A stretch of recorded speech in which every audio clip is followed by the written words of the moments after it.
Blueprints is an investment platform driven by a deep responsibility to achieve economic justice and dignity in economic development. We have a unique model. So back to the 50-50 asset model, I'm going to share with you a specific example whereby we went into Costa Rica, and really this is it, this is what it's about. Where we went into Costa Rica, and originally what was happening is the assets were getting stripped and being sold for $3,000 to $4,300 a container. There was no replanting, there was no local share. It's a terrible situation. Our model focuses on economic, social and environmental. And we were able to produce, with a Blueprint partner, local wood flooring. And that wood flooring has 10 times the amount of value, over 10 times the amount of value of just raw teak being cut. As well as that, we implement a 10-to-1 replanting model, and we ensure an equitable local share gets reinvested.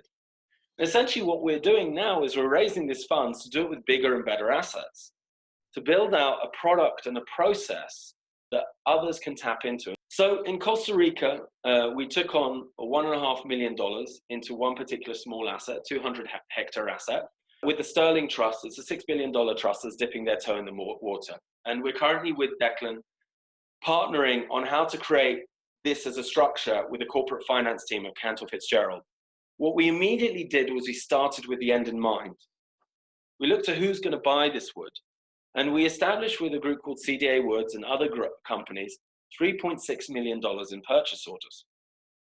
What that means for the investor is they can get, and this is in the underlying asset, repayment within year one.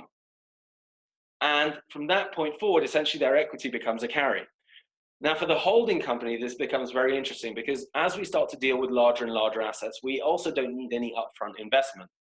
So the difference with our model as to most investment models in, say, the area of forestry, and we are involved in agriculture and healthcare, other sectors, is that these models, essentially, the way their investment works is they plant and they harvest after 25 years normally. And so there's, an 8 to 10% coupon or something like that. And in Europe, even in less than that. But it's considered a very safe asset that's non-correlated to the market because trees grow regardless.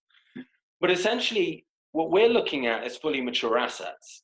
We're looking at assets which have the 20 to 30 years of growth in them, which are ready to create an income essentially from day one.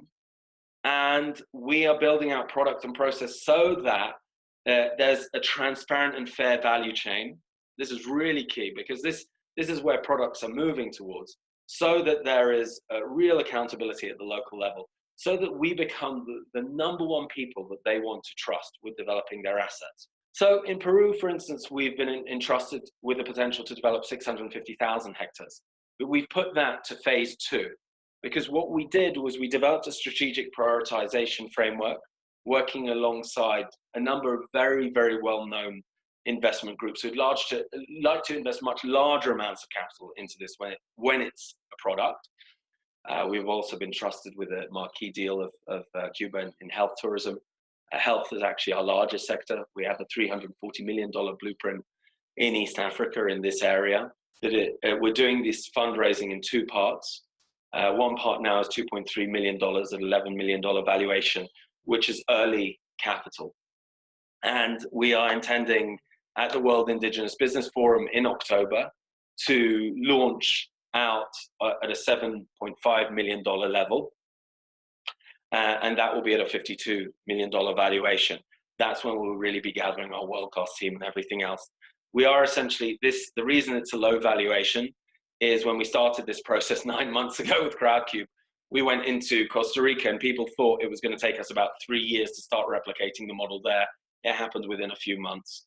The first asset that we've been entrusted with from Colombia, Senator Germán Carlosama, who oversees 130 tribes that preside over 50 million hectares of agriculture and forestry land, is entrusting us initially with a 480,000 hectare asset. How we build out the model, not just to include income generation of wood products, but very importantly, the environmental template, carbon sequestration. The model that builds and preserves and protects their forests is very key, because this is a case study that we are building for the World Indigenous Business Bureau to serve us in that area. That's really, really key. And so this case study will serve as a template that we establish with the indigenous tribes to build the 50-50 model. The question around whether to invest is, it's all around the assets essentially. Are we trusted to receive them? Do we have the models available to scale? Can we build a world-class team? Are people involved both at a governmental level and at the local level? The answer to all these questions is yes, and this has been validated time and again with KPMG and with other groups, and you'll get to see some of that in our materials.